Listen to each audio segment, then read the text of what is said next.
On va ensemencer avec des graminées et des légumineuses parce que pour garder la vivacité du sol, la vie du sol, il ne faut pas que la terre se trouve nue. Donc il faut absolument qu'il y ait une vie végétale et animale automatiquement avec les micro-organismes du sol qui va se développer pour donner un sol beaucoup plus riche. Donc pour faire ça, maintenant que ça a été travaillé, on va faire une couverture avec ces graminées et ces légumineuses.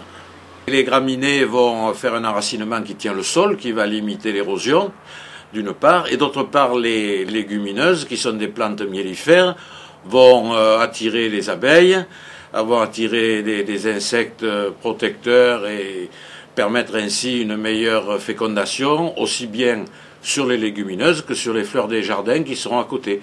Donc c'est un peu la garantie et l'espoir d'avoir une meilleure fécondation et d'avoir une meilleure récolte. Alors là on a des graines de régras, des graines de sainfoin et on les a mélangées avec du sable pour pouvoir les épandre plus facilement pour éviter d'en mettre trop.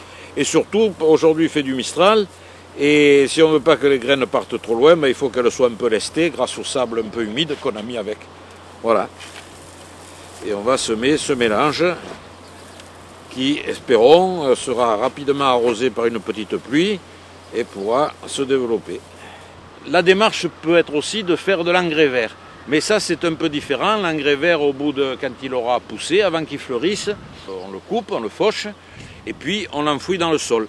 Et il va procéder à l'alimentation de tous les micro-organismes du sol. Alors l'engrais vert c'est une autre démarche. Là, dans un premier temps, on va faire une couverture du sol. Et puis, suivant la façon dont ça va pousser, on le mettra en engrais vert ou simplement on fauchera en laissant sur place l'herbe de fauche.